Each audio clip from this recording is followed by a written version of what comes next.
Shalom sahabat Cornerstone Jakarta, kita bertemu lagi di dalam sermon terbaru dari Cornerstone Jakarta setiap hari Rabu jam 8 malam premier di channel YouTube dan Instagram Cornerstone Jakarta. Hari ini kita akan belajar lagi firman Tuhan, belajar lagi tentang kasih karunia Tuhan, belajar lagi tentang kebenaran firman Tuhan. Sebelum memulai sermon ini, saya ingin mengajak kita semua untuk bersatu di dalam doa. Bapa yang kekal dan Bapa yang kami sembah di dalam nama Tuhan kami Yesus Kristus, betapa kami mengucap syukur atas segala kebaikan, kemurahan, penyertaan, dan kasih sayang-Mu di dalam kehidupan kami. Kami percaya Bapa bahwa sekali-kali Engkau tidak pernah meninggalkan kami, dan kami percaya Tuhan bahwa Kau senantiasa berjalan bersama-sama dengan kami. Kami mengucap syukur Tuhan atas hari yang baik, hari yang penuh sukacita yang senantiasa Kau berikan dalam kehidupan kami.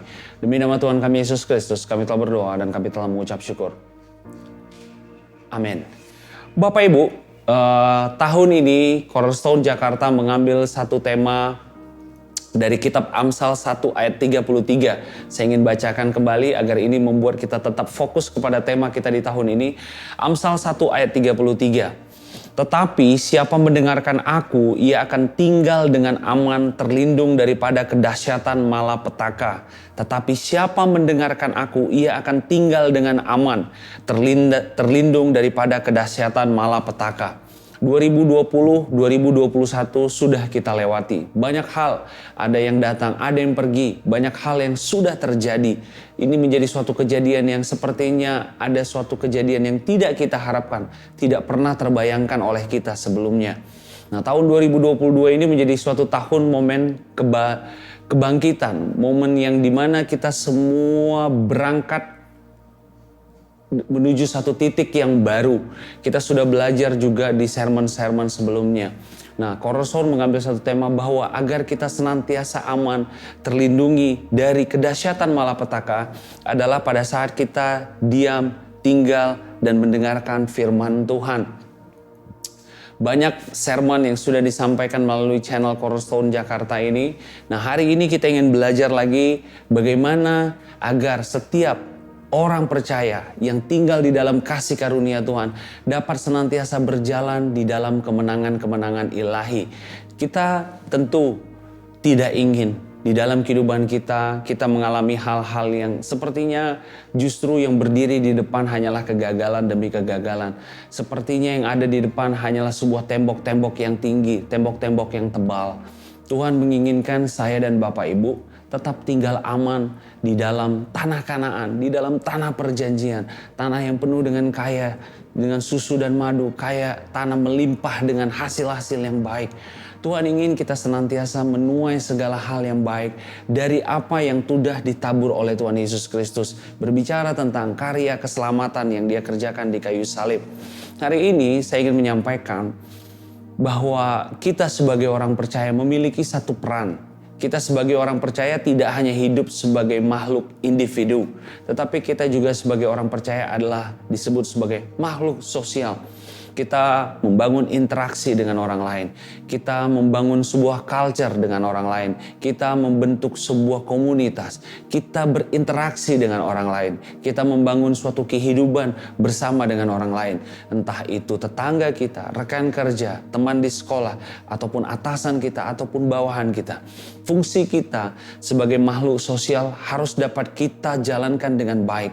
Karena Tuhan berkata, Dia menginginkan agar di tengah kegelapan, terang kita dapat muncul. Di tengah dunia yang tawar hati, kita muncul sebagai garam. Itulah peran kita sebagai makhluk sosial.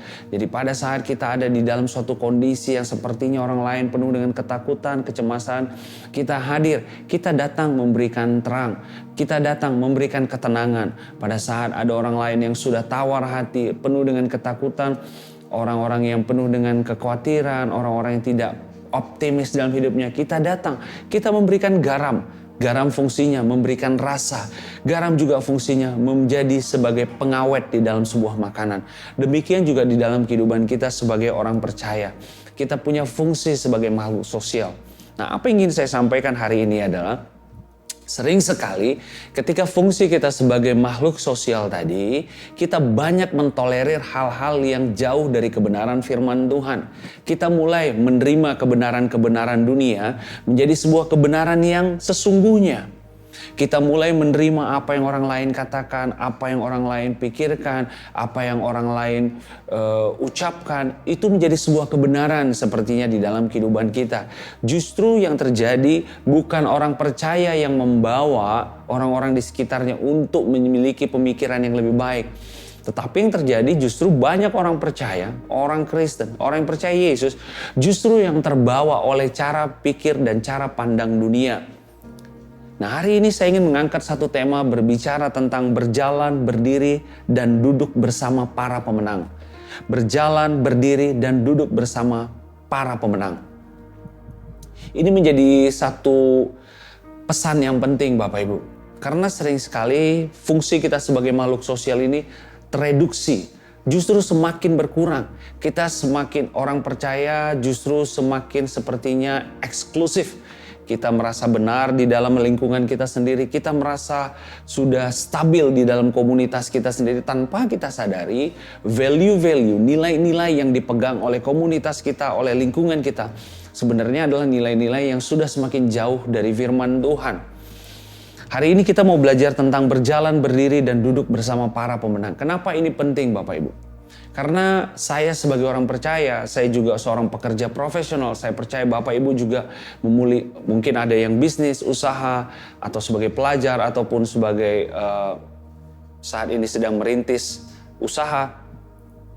Kita perlu mengerti bahwa kita perlu berjalan, berdiri, dan duduk bersama para pemenang. Karena sering sekali gini, kita jangan lupa bahwa di kitab 1 Korintus 15 ayat 33, saya bacakan bagi kita semua.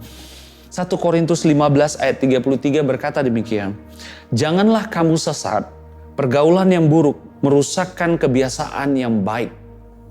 Hari ini kalau ada hal yang baik yang dulu pernah baik kita lakukan, dan hari ini sepertinya kebiasaan itu telah hilang, telah tidak kita lakukan lagi, itu bisa disebabkan oleh pergaulan yang buruk. Alkitab mencatat, penulis kitab Korintus menyatat bahwa penting untuk menjaga dan memiliki suatu pergaulan yang baik. Pergaulan yang baik berbicara bukan hanya melakukan perbuatan-perbuatan yang baik.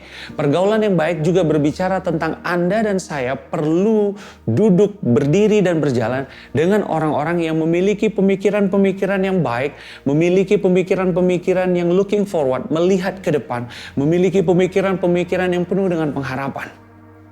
Karena banyak sekali sekarang orang-orang yang gampang menjadi pribadi yang pesimis, menjadi pribadi yang gampang memperkatakan hal yang tidak baik. Nah, kita perlu menjaga lingkungan kita Bapak Ibu. Kita perlu menjaga telinga kita. Kita perlu menjaga mata kita. Kita perlu menjaga pikiran kita. Karena Tuhan menginginkan saya dan Bapak Ibu senantiasa berjalan bersama para pemenang.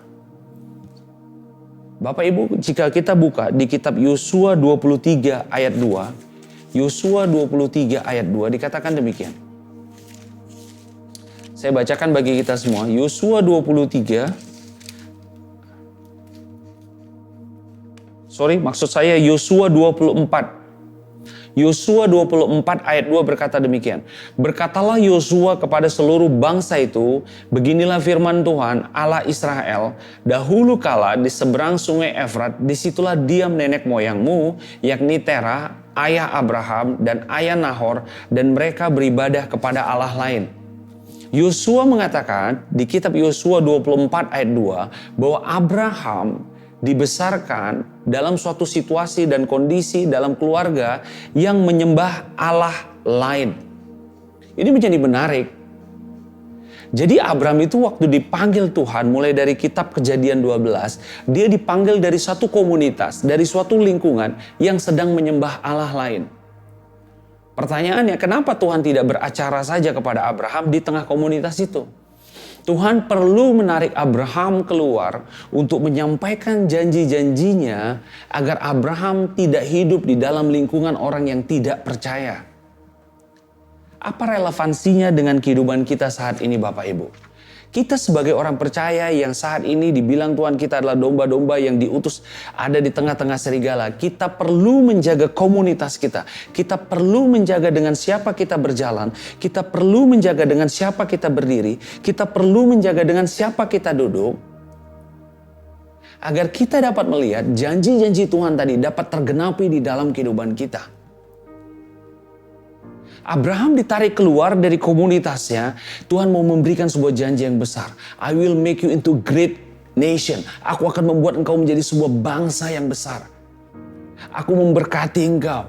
Aku akan menjadikan turunanmu sebanyak bintang di langit, sebanyak pasir di laut. Janji-janji tadi dapat dibuahi di dalam suatu situasi, di dalam suatu kondisi, di dalam suatu lingkungan yang penuh dengan orang-orang percaya, yang penuh dengan para pemenang. Bahkan Sarah sebenarnya pun sempat ragu waktu malaikat Tuhan datang kepada Abraham dan berkata bahwa tahun depan kamu akan punya anak. Sarah tertawa. Gak mungkin. Habis itu malaikat Tuhan berkata, kamu ketawa ya Sarah? Enggak Tuhan, aku gak ketawa kok. Enggak, kamu ketawa. Kamu lihat tahun depan di tanggal yang sama, di hari yang sama kamu akan melahirkan seorang anak. Bahkan orang yang paling intim dengan Abraham pun pada saat itu sempat meragukan tentang firman Tuhan. Apa yang ingin saya sampaikan? Kita perlu Bapak Ibu dimanapun posisi kita saat ini, apapun komunitas kita, apapun pekerjaan yang sedang kita lakukan saat ini, kita perlu berada di dalam suatu lingkungan, berada di dalam suatu komunitas yang berisikan para pemenang.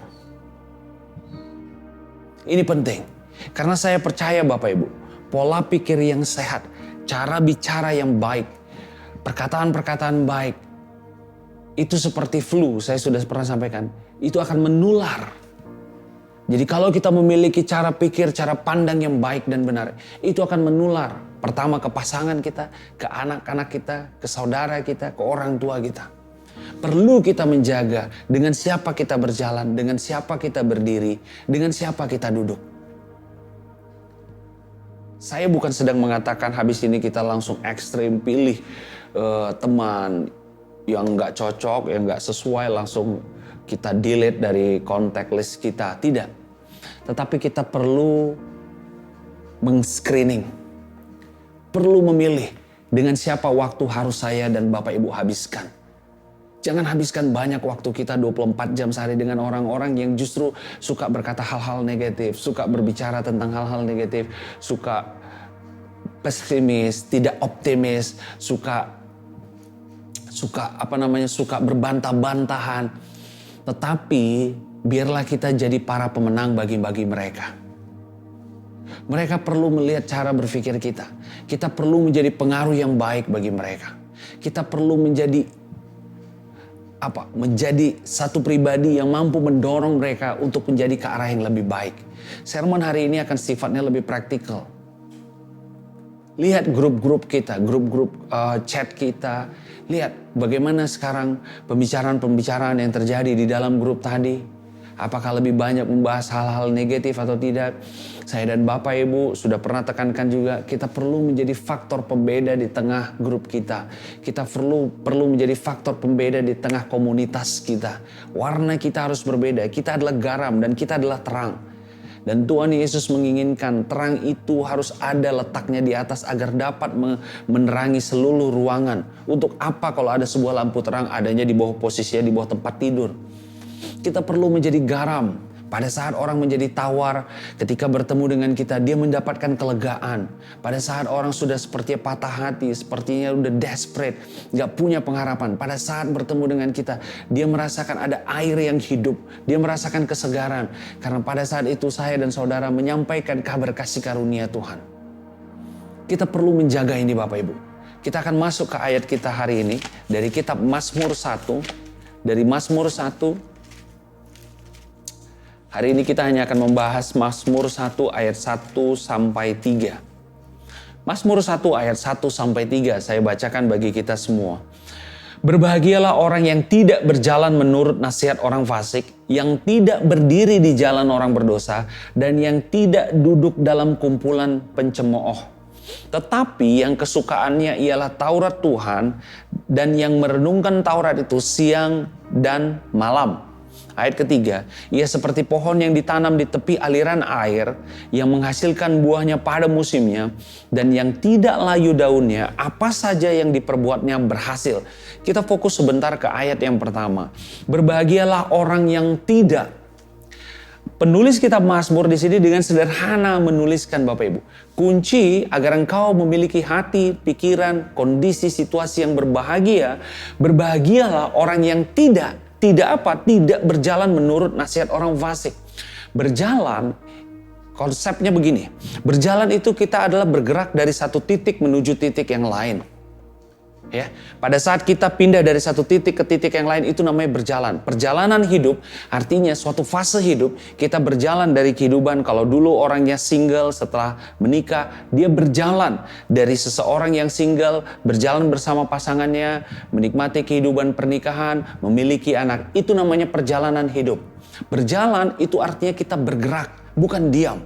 Berjalan artinya kita menuju ke suatu fokus, menuju ke suatu tujuan tertentu. Itu artinya kita berjalan. Dikatakan apa? Yang tidak berjalan menurut nasihat orang fasik. Perhatikan hari-hari ini Bapak Ibu. Pada saat kita berjalan di dalam karir kita, berjalan di dalam usaha kita, berjalan bersama pasangan kita, dalam keluarga kita, berjalan bersama anak-anak kita. Perhatikan baik-baik, nasihat siapa yang lebih banyak kita dengar? Pada saat kita memilih pekerjaan kita, apakah kita lebih banyak menggunakan referensi orang-orang yang tidak percaya ketika memberikan nasihat kepada kita? Pada saat kita mendidik anak-anak kita, apakah kita lebih banyak membaca literatur hal-hal yang sifatnya pengetahuan dari dunia ketika kita mengajar dan mendidik anak-anak kita? Apakah ketika kita membangun hubungan dengan pasangan kita, dengan suami atau istri kita, kita lebih banyak menggunakan teori-teori dunia? Tuhan hari ini menginginkan Bapak Ibu agar kita berbahagia, kita tidak berjalan menurut nasihat orang fasik. Saya dan Bapak Ibu hari ini perlu berjalan menurut apa yang firman Tuhan katakan. Pada saat kita berjalan, akan banyak hal mungkin yang akan kita lihat, akan banyak hal yang kita dengar. Tetapi pastikan bahwa kita tidak berjalan menurut nasihat orang fasik. Katanya, kalau mau promosi, kita harus bayar. Pada saat kita berjalan di dalam karir kita, katanya, kalau mau promosi, kita harus bayar. Itu nasihat orang fasik. Tapi tidak dengan demikian apa yang firman Tuhan katakan. Itu contoh ketika kita berjalan di dalam karir kita. Tangan kanan Tuhan yang kuat itu bisa memberikan saya dan Bapak Ibu kemenangan. Makanya kita perlu berhati-hati ketika kita berjalan Bapak Ibu. Agar kita tidak senantiasa berjalan bersama dengan nasihat orang-orang fasik. Firman Tuhan berkata, oleh bilur-bilur Yesus Kristus kita sehat, kita dipulihkan. Tapi dunia mungkin berkata, hey, kalau you mau sehat, you harus jaga makan makan ini, kamu harus hindari ini, kamu harus hindari lemak, harus hindari. Saya tidak mengatakan bahwa itu jadi tidak kita ikuti, bukan. Tetapi dasar kita berjalan di dalam kesehatan ilahi adalah firman Tuhan. Sebagai orang yang sehat, firman-Nya berkata bahwa aku sudah sehat, aku dipulihkan, bilur-bilur Yesus sudah menyembuhkanku, maka aku mau menjaga makananku menjadi makanan yang sehat. Bukan, aku menjaga makananku makanan yang sehat agar aku sehat. Ini dua hal yang sangat-sangat berbeda Bapak Ibu. Dikatakan apa berikutnya? Yang tidak berdiri. Berdiri berbicara tentang ini Bapak Ibu. Berdiri berbicara, ada kalanya kita berdiri. Berdiri artinya kita sedang ada di suatu titik dalam menentukan kemana saya akan berjalan berikutnya. Berdiri adalah suatu fase di dalam kehidupan kita di mana kita sedang ingin memutuskan kemana saya berikutnya. Pada saat kita berdiri pun, kita jangan mau berdiri bersama orang fasik. Orang fasik akan memberikan nasihat-nasihat yang menjerumuskan. Saya dan Bapak Ibu tetap membutuhkan firman Tuhan. Mungkin hari ini ada sebagian dari kita yang sedang berada di persimpangan jalan. Engkau bingung untuk menentukan apakah memilih company A atau company B untuk karir selanjutnya.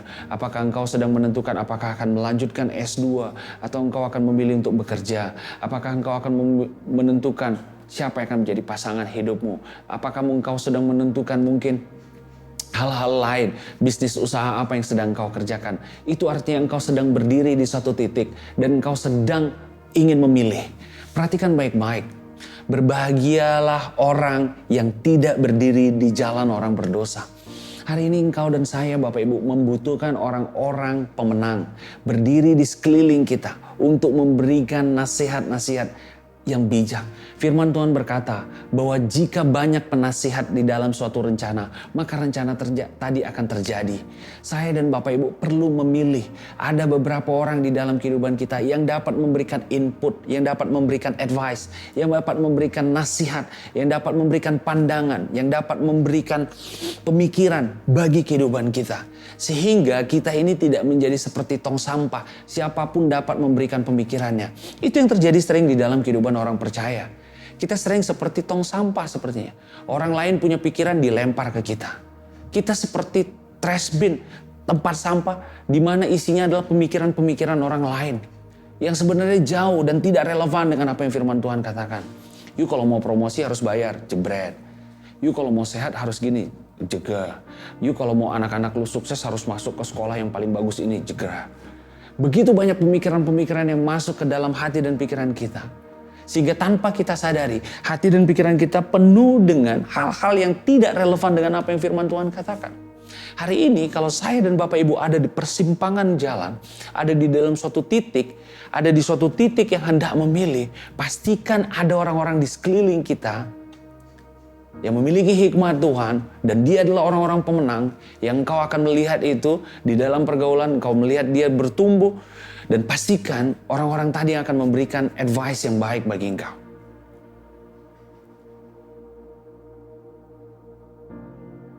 Sehingga saya dan Bapak Ibu dapat tumbuh ke arah yang benar. Sehingga saya dan Bapak Ibu dapat tumbuh ke arah yang tepat. Sama seperti seorang atlet Bapak Ibu. Seorang atlet dapat mencapai titik maksimalnya pada saat dia memiliki seorang pelatih yang tepat. Tidak semua pelatih cocok mungkin. Saya sebutlah contoh pemain bola, Lionel Messi ataupun Cristiano Ronaldo. Harus ada pelatih yang mampu melihat ada potensi di dalam mereka. Harus ada pelatih yang mampu membuat sebuah skema serangan sehingga mereka, Cristiano Ronaldo ataupun Messi tadi dapat mengeluarkan potensi terbaik dalam kehidupannya. Makanya sering kita lihat ada atlet-atlet yang sepertinya sangat bagus, sangat baik, atletis, sangat hebat. Tetapi tidak pernah mencapai titik maksimal dalam kehidupannya karena dia tidak mendapatkan pelatih yang baik. Dia tidak dikelilingi oleh para pemenang. Saya dan Bapak Ibu, untuk kita dapat mengeluarkan potensi terbaik di dalam kehidupan kita, kita perlu dikelilingi oleh para pemenang. Karena para pemenang ini nanti akan memberikan visi-visi. Para pemenang-pemenang ini akan memberikan gambaran-gambaran, memberikan cara berpikir yang baik. Sesuai dengan apa yang firman Tuhan katakan. Amin. Kesalahan terbesar seorang atlet adalah karena mereka tidak mendapatkan pelatih yang tepat. Pelatih kita adalah Yesus Kristus. Dia adalah pelatih terbaik kita. Saya menggunakan terminologi ini dalam hal ini. Saya dan Bapak Ibu perlu tetap terkoneksi dengan Tuhan Yesus. Saya dan Bapak Ibu perlu terkoneksi dengan orang-orang yang percaya kepada Injil kasih karunia Tuhan. Yang akan tetap memberikan Anda dan saya pengharapan. Di tengah kedahagaan, dia mampu membawa saya dan Bapak Ibu untuk tetap melihat ada air yang tenang di depan. Di tengah kesulitan ekonomi, dia mampu mendorong Bapak dan Ibu untuk tetap melihat ada padang rumput yang hijau yang kita akan dibaringkan di atasnya. Ini berbicara tentang kecukupan, kelimpahan. Saya dan Bapak Ibu perlu menjaga inner circle kita. Sehingga tidak semua orang dapat memberikan nasihat, tidak semua orang bisa memberikan pandangan dalam kehidupan kita. Tetapi kita perlu menjaga tadi.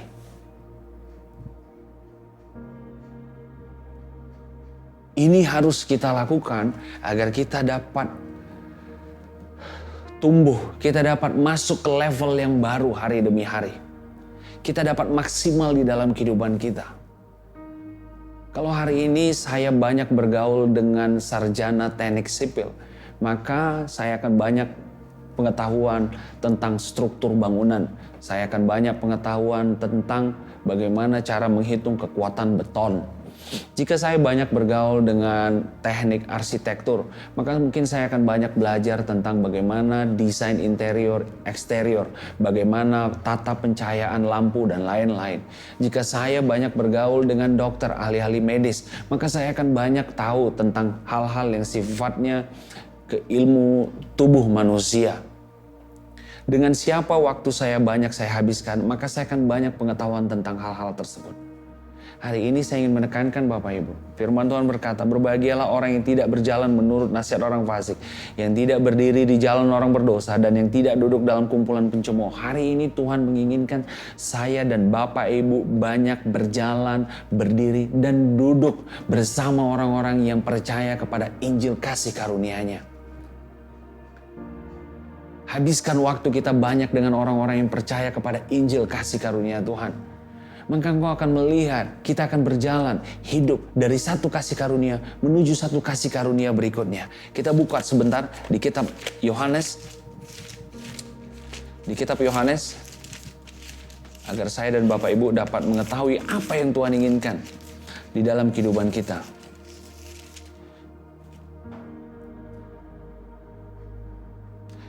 Yohanes 1 ayat 16. Karena dari kepenuhannya kita semua telah menerima kasih karunia demi kasih karunia. Kasih karunia demi kasih karunia itu mengalir 24 jam sehari, 7 hari seminggu, dan sepanjang tahun Bapak Ibu. Untuk itu saya dan Bapak Ibu perlu berdiri, berjalan, dan duduk bersama orang-orang yang hidup di dalam kasih karunia Tuhan. Agar kita dapat mengalami demi kasih karunia tadi. Ada pewahyuan-pewahyuan baru. Ada hal-hal yang orang-orang dunia tidak lihat. Tapi orang-orang yang percaya kepada Injil kasih karunia penuh dengan hikmat Tuhan, itu dapat melihatnya. Perhatikan komunitas kita, perhatikan komsel kita, perhatikan lingkungan di mana kita habiskan waktu kita. Perhatikan tempat pekerjaan kita. Kita harus menjadi pengaruh bagi mereka. Kita harus menjadi pemenang bagi mereka. Kita jangan mau terbawa oleh cara berpikir orang dunia. Di dalam setiap meeting atau apapun itu dapat terlihat Bapak Ibu. Orang-orang yang hidup di dalam kasih karunia Tuhan adalah orang-orang yang mampu melihat ada pengharapan di dalam setiap proyek. Orang-orang yang hidup di dalam kasih karunia Tuhan adalah orang-orang yang mampu melihat ada hal baik tetap tersimpan di dalam suatu masalah. Orang-orang yang berjalan di dalam kasih karunia Tuhan adalah orang-orang yang mampu dapat melihat tetap ada terobosan, divine breakthrough di depan walaupun ada tembok yang begitu tebal, tembok yang begitu tinggi. Orang-orang yang hidup di dalam kasih karunia Tuhan adalah orang-orang yang mampu melihat selalu ada peluang di tengah sebuah kesulitan. Orang-orang yang berjalan tetap di dalam kasih karunia Tuhan adalah orang-orang yang tetap menjaga kondisi hatinya. Walaupun situasi yang sedang terjadi, situasi yang sedang dialami tidak sesuai dengan seperti apa yang firman Tuhan katakan. Walaupun dunia menekan, dunia mengintimidasi, dunia sepertinya menawarkan hal yang lebih baik. Tetapi orang-orang yang hidup di dalam kasih karunia Tuhan adalah orang-orang yang tetap teguh berdiri di hadapan tahta kasih karunia untuk menikmati kebaikan dan kemurahan Tuhan. Amin. Kita perlu berdiri di tengah situasi ini Bapak Ibu. Di ayat yang kedua kita kembali ke Mazmur tadi. Tetapi yang kesukaannya ialah Taurat Tuhan. Dan yang merenungkan Taurat itu siang dan malam. Saya dan Bapak Ibu perlu ada di sekeliling orang-orang yang hobinya itu merenungkan firman Tuhan. Meditate, merenungkan firman Tuhan. Merenungkan firman Tuhan saya sudah pernah jelaskan sebelumnya. Adalah hal yang sederhana Bapak Ibu. Bapak Ibu bisa memulai merenungkan firman Tuhan dengan hal yang sederhana. Contohnya misalnya begini. Tuhan, 5 roti 5 roti 2 ikan gimana ya kemarin itu ya? Waktu Tuhan ngebagi 5 roti 2 ikan. Firman Tuhan yang bilang bahwa bagi-bagi mereka ini dalam kelompok ada yang 50, ada yang 100 orang. Habis itu Tuhan bagi makanannya. 5.000-nya makan. Laki-laki dan semua, belum lagi anak-anak dan wanita, mungkin kira-kira 10.000. Dan masih sisa 12 bakul. Wow, dahsyat kau Tuhan ya. Hebat kau Tuhan. Yes, itu salah satu cara untuk kita memeditate, merenungkan firman Tuhan. Itu dapat kita lakukan dimanapun kita berada. Bahkan ketika kita sedang bekerja, bahkan ketika kita sedang nyetir, bahkan ketika kita sedang belanja pun. Pada saat mungkin kita sedang belanja, kita melihat ada anak-anak berlari-lari. Oh, waktu itu Tuhan kan bilang waktu dia khotbah, jangan tahan anak-anak itu datang kepadaku, sebab mereka lah yang mempunyai kerajaan surga. Sifat apa ya dari anak-anak ini Tuhan ya, sehingga Engkau berkata demikian. Oh, anak-anak ini aku tahu Tuhan. Anak-anak ini kan memiliki hati yang sangat less worry. Mereka tidak punya kekhawatiran. Mereka berlari berjalan saja. Mereka memakan makanannya tanpa takut itu ada virus atau bakteri. Oh, kekhawatiran, kecemasan mereka itu very minim. Oh, berarti Engkau pengen aku seperti itu ya Tuhan. Amin. Begitu banyak dapat kita aplikasikan di dalam kehidupan kita Bapak Ibu. Pada saat kita mau merenungkan Taurat Tuhan. Bagaimana waktu itu ya Tuhan? Waktu Tuhan menyembuhkan orang yang sakit kusta. Sakit kusta itu kan kalau mungkin ada di sekarang tuh harus dioles pelan-pelan pakai salep atau segala macam. Ini Tuhan sentuh, tahirlah engkau, maka engkau tahir. Jadi kulit dia keluar gitu Tuhan. Dari yang tadinya ada benjol-benjolan, luka, sepertinya luka-luka, sembuh, sempurna. Wow, hebat kau Tuhan. Yes. Ambil cerita-cerita di dalam Alkitab Bapak Ibu. Dan itu yang dapat Bapak Ibu meditasikan, dapat Bapak Ibu renungkan. Kalau kita baca di kitab Yosua 1, kita buka sebentar kitab Yosua 1. Di kitab Yosua 1 ayat 8 dikatakan demikian. Di kitab Yosua 1 ayat 8, janganlah engkau lupa memperkatakan kitab Taurat ini, tetapi renungkanlah itu siang dan malam supaya engkau bertindak hati-hati sesuai dengan segala yang tertulis di dalamnya. Sebab dengan demikian perjalananmu akan berhasil dan engkau akan beruntung. Efek positif pada saat saya dan Bapak Ibu banyak merenungkan tentang kebaikan dan kemurahan Tuhan, efek positifnya adalah saya dan Bapak Ibu akan berhasil dan senantiasa beruntung. Amin. Saya dan Bapak Ibu perlu berdiri jalan bersama para pemenang. Para pemenang berbicara tentang orang-orang yang memiliki hati kasih karunia.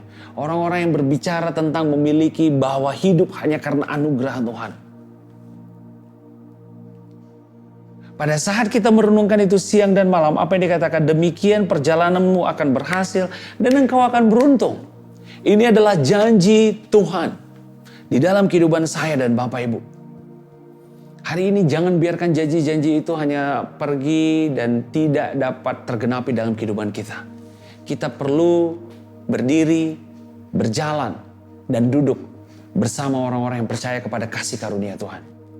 Di ayat yang ketiga dikatakan, ia seperti pohon. Siapa ia di sini? Ia tadi adalah saya dan Bapak Ibu, orang-orang yang hidup di dalam kasih karunia Tuhan, orang-orang yang hidup sebagai pemenang, yang ia seperti pohon yang ditanam di tepi aliran air, yang menghasilkan buahnya pada musimnya, dan yang tidak layu daunnya, apa saja yang diperbuatnya berhasil. Ini sebuah jaminan Bapak Ibu, apapun yang saya dan Bapak Ibu perbuat, berhasil. Amin. Oleh karena itu kita perlu tadi konteks ini, ayat ketiga ini dapat terjadi pada saat ayat yang pertamanya ini kita lihat orang yang tidak berjalan. Makanya saya sampaikan tadi di depan, kita perlu menjaga lingkungan kita. Kita perlu menjaga orang-orang yang ada di sekeliling kita. Amin. Bapak Ibu, ini adalah sebuah penawaran yang luar biasa. Ada sebuah jaminan, Bapak Ibu akan senantiasa beruntung. Apapun yang Bapak Ibu kerjakan dibuat Tuhan berhasil. Bukankah ini grace? Bukankah ini kasih karunia Tuhan? Hari ini saya dan Bapak Ibu perlu banyak merenungkan tentang kebaikan dan kemurahan Tuhan. Yang hobinya, istilahnya, yang kesukaannya itu adalah merenungkan firman Tuhan. Jadi biarkan hari ini, saya ingin menutup dengan hal yang sederhana. Biarkan mulai hari ini, setelah sermon ini Bapak Ibu dapat memilih, dapat mulai men-screening dengan siapa waktu perlu banyak kita habiskan, dengan siapa waktu perlu banyak kita habiskan, dengan siapa kita perlu banyak berdiskusi, dengan siapa kita perlu banyak bertukar pikiran, dengan siapa kita perlu banyak duduk, diam, dan berjalan. Karena kunci di kitab Mazmur tadi katakan, berbahagialah orang-orang yang tidak berjalan, yang tidak berdiri bersama dengan orang-orang fasik. Saya dan Bapak Ibu adalah orang-orang yang telah ditentukan, orang yang dipanggil Tuhan untuk tinggal dan hidup di dalam kasih karunia Tuhan. Hari ini biarlah kita menjadi pemenang bagi orang-orang yang ada di sekitar kita. Walau dunia penuh dengan ketakutan, walau dunia penuh dengan kecemasan, walau dunia penuh dengan kekhawatiran, saya dan Bapak Ibu hadir sebagai terang. Saya dan Bapak Ibu hadir sebagai garam. Sehingga hati yang tadinya tawar menjadi hati yang gembira. Hati yang tadinya sepertinya sudah tidak memiliki pengharapan, ketika bertemu dengan kita mereka memiliki pengharapan. Hati yang tadinya sepertinya gelap, pada saat bertemu dengan kita mereka memiliki terang. Dan dapat mereka merasakan bahwa kasih karunia Tuhan yang tidak terbatas itu akan senantiasa mengalir di dalam kehidupan mereka. Jadi hari ini Bapak Ibu, saya ingin menyampaikan juga bahwa tetap memiliki satu pemikiran dalam firman Tuhan, tetap hidup di dalam kasih karunia Tuhan, tetap berjalan di dalam kasih karunia-Nya, dan habiskan banyak waktu kita dengan orang-orang yang memiliki pikiran yang maju, dengan orang-orang yang memiliki perkataan-perkataan yang positif, dengan orang-orang yang memiliki hati yang mau mengampuni, dengan orang-orang yang memiliki hati yang penuh dengan damai sejahtera, dengan orang-orang yang memiliki hati yang mau memberi, dengan orang-orang yang memiliki hati yang mau berlari melebihi batasnya, orang-orang yang memiliki pengharapan yang positif. Karena itu akan menjadi sebuah ada di dalam ekosistem kita untuk membawa kita masuk ke level yang lebih baik, untuk membawa kita masuk ke suatu titik yang lebih baik lagi, menuju suatu titik yang lebih baik lagi. Saya percaya bahwa setiap kita dipanggil Tuhan untuk tinggal dan hidup di dalam rencana dan tujuannya Tuhan. Tujuan dan rencana Tuhan dalam kehidupan saya dan Bapak Ibu begitu hebat, begitu besarnya, sehingga kita perlu dikelilingi oleh para pemenang untuk membantu kita sampai kepada tujuan besar tadi, untuk membantu kita untuk sampai kepada rancangan besar Tuhan tadi. Dan saya percaya semua itu dapat terjadi pada saat saya dan Bapak Ibu semakin mengenal tentang siapa Tuhan kita di dalam Yesus Kristus, sambil kita berjalan, bahwa kita berjalan bersama para pemenang. Yes, saya Mario Martin Gultom berhenti berbicara hari ini. Kita bertemu lagi di sermon selanjutnya. Sebelum menutup sermon ini, saya ingin mengajak kita semua untuk bersatu di dalam doa. Bapa yang kekal dan Bapa yang kami sembah dalam nama Tuhan kami Yesus Kristus, betapa kami mengucap syukur atas segala kebaikan, kemurahan, penyertaan-Mu. Hari ini kami belajar Tuhan, bahwa Engkau selalu menginginkan kami untuk mengalami yang namanya kemenangan-kemenangan. Kau menginginkan kami untuk masuk ke level-level yang baru dalam kehidupan kami. Untuk itu Tuhan, biarlah Kau membawa kami ke dalam suatu komunitas yang sehat, komunitas yang baik, komunitas yang membangun, komunitas yang memiliki pengharapan, komunitas yang memiliki visi Allah, komunitas yang memiliki tujuan Allah, komunitas yang suka tinggal di dalam rencana Tuhan. Terima kasih Bapa, segala pujian, hormat, syukur hanya bagi-Mu. Kami percaya kami adalah orang-orang pemenang, orang-orang yang akan berjalan berdiri, dan kami akan melakukan hal-hal dan perkara-perkara yang hebat. Demi nama Tuhan kami Yesus Kristus, kami telah berdoa dan kami telah mengucap syukur. Amin. Saya Mario Martin Gultom, berhenti berbicara hari ini. Kita bertemu lagi di dalam sermon selanjutnya setiap hari Rabu premier jam 8 malam di channel YouTube dan Instagram Cornerstone Jakarta. Tetap berjalan di dalam kasih karunia Tuhan, tetap berjalan bersama orang-orang yang memiliki visi yang baik, memiliki perkataan yang baik, memiliki pengharapan yang baik. Tuhan Yesus memberkati engkau. God bless you and see you.